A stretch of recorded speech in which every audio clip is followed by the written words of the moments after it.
Hello everyone, I'm Kristine Kosturos. I'm from Olympia, Washington, and I think most of you already know my story.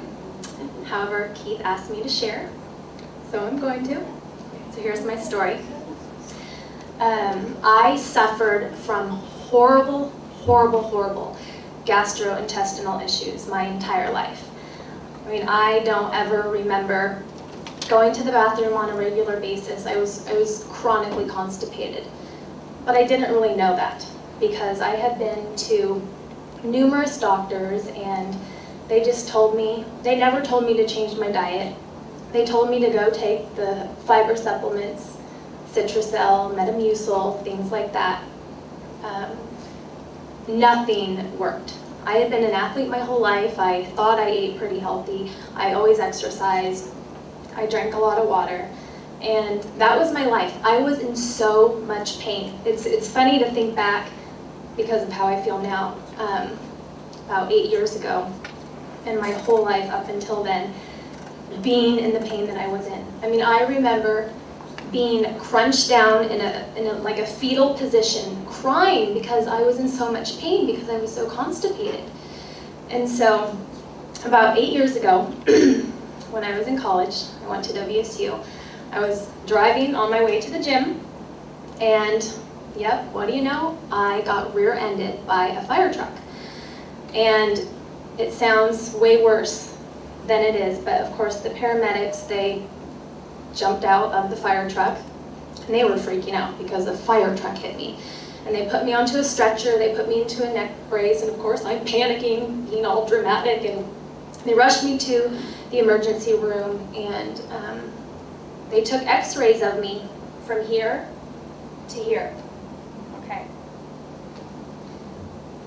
They wanted to check to see if I was paralyzed, if I had broken any bones, that type of thing. And about 45 minutes, the doctor came back and he said, well, Kristine, I have some good news and I have some bad news for you. The good news is you're not paralyzed. The bad news is, and he showed me an x-ray of me from here to here. And he said, do you see that cloudy area going on in here? You have 3.5 feet of backed up stool in you.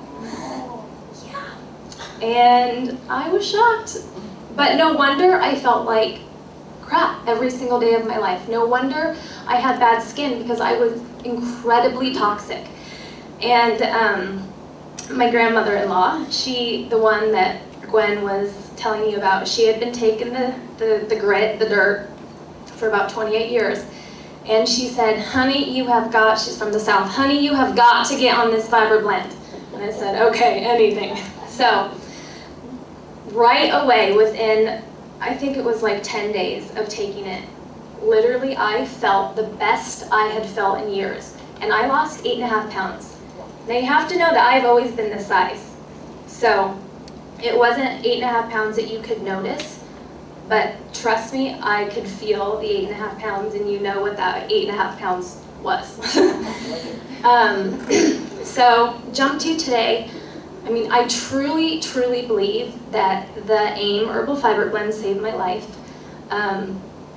You know, I truly believe that I would be developing colon cancer today had I not been taking it, because colon cancer just 2 years ago was the #3 cause of preventable death in this country. Today it's #2. And today I'm a nutritional therapist, so I coach people on nutrition, and you can believe that all of my clients are, as we call it, the grass and dirt. They're all on the grass and dirt, and you know, it's so important to take the Fiberblend because, one, obviously, to cleanse you out, but just because you have a bowel movement every single day doesn't mean that you're not constipated. For example, I had a client about a year ago, and he told me, oh, I'm fine. He wasn't losing weight. He came to me because he wanted to lose weight. And he said, oh, I'm fine. I have 3 bowel movements a day. But as we know, it's the transit time. So it's not how many bowel movements you have a day, it's what the transit time is. And we know that it's supposed to be between 18 and 24 hours. So I had him do a corn test. He came back. The transit time was 48 hours. Okay? So he was chronically constipated, even though he was having 3 bowel movements a day. So I recommend it to everyone. I love the AIM company, the Fiberblend. Thank you.